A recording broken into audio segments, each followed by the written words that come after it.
It appears arena nerds put entire soul into Necromancer's elite spec. Someone else's soul, but the soul nonetheless.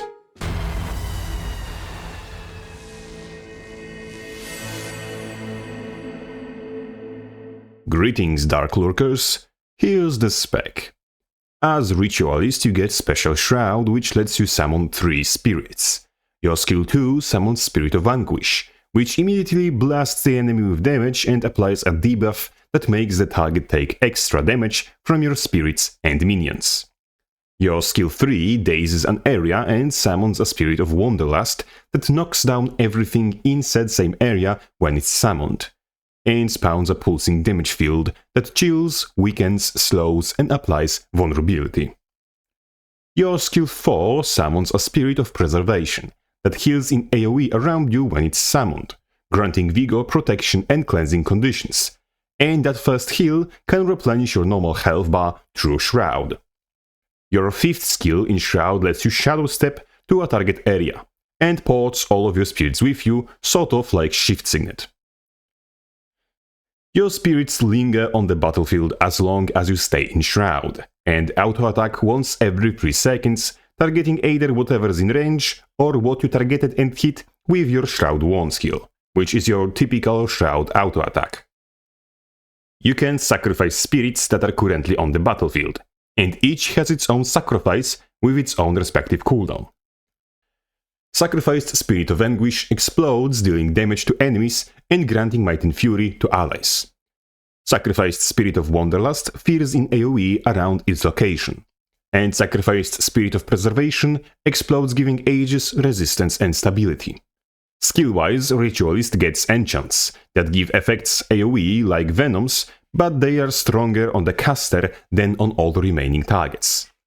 Heal skill Resilient Weapon applies a buff that heals over time and reduces damage taken. Both those effects are doubled when recipient is below half health. You grant yourself 6 seconds of this effect, 3 seconds to allies.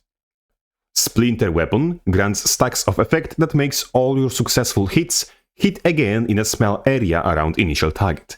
5 stacks of the effect for yourself, 3 to allies. Nightmare Weapon grants stack of an effect that makes you lifesteal and apply vulnerability on your attacks.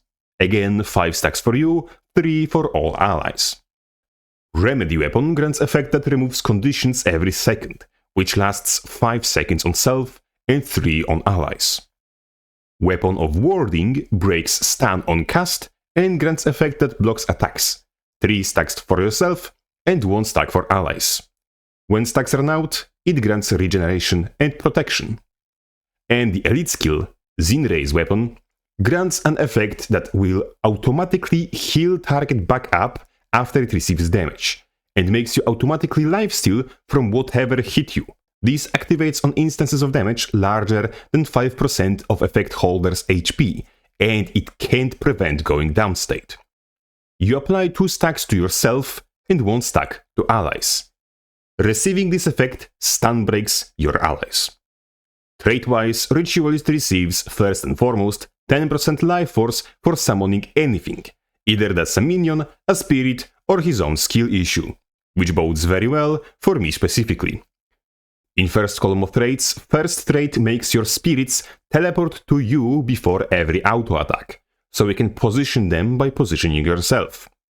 Second trait makes you heal and cleanse around you when you summon anything. And third makes you deal damage in AoE whenever you summon anything. In second column, first trait makes your weapon enchants remove conditions. Second trait in second column makes you grant quickness and respectively might, fury and resolution when you summon spirits of anguish, wanderlust and preservation. Third trait makes your spirit damage and healing increase by 50%. First Grandmaster trait makes you apply the same amount of duration and stacks of your weapon enchants to allies as you do to yourself. Second, make it so your spirits don't disappear when you leave Shroud, but when your life force runs out, and attack more frequently, with the caveat that your life force drains if you have spirits summoned, even outside of Shroud. That means with proper life force juggling, you could potentially have your spirits out permanently. Last Grandmaster trait makes it so first skill you use in Shroud recharges instantly. In total, it is much more competently crafted minion spec than the likes of Mechanist or original iterations of Minion Necro or Turret Engi.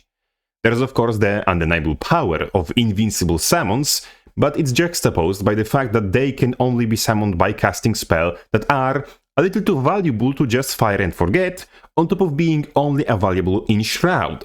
Whilst in Shroud, Necromancer is generally vulnerable to crowd control. Furthermore, having skills that can enhance your own minions allows the player agency to influence the power and usefulness of AI summons, which was greatly lacking from the previous iterations. It suffices to say I, for the first time in my life, see a light at the end of the tunnel for a summon spec to work, and not be total cancerfest to play against, while being an actual summon spec and not just another half-baked gimmick. But let's not get ahead of ourselves. We will all see in practice how it's end up turning out. Last but not least, a big sign of gratitude to all the generous supporters, continuously considering my dubious quality content worth their money. You're all truly welcome. Crabface out.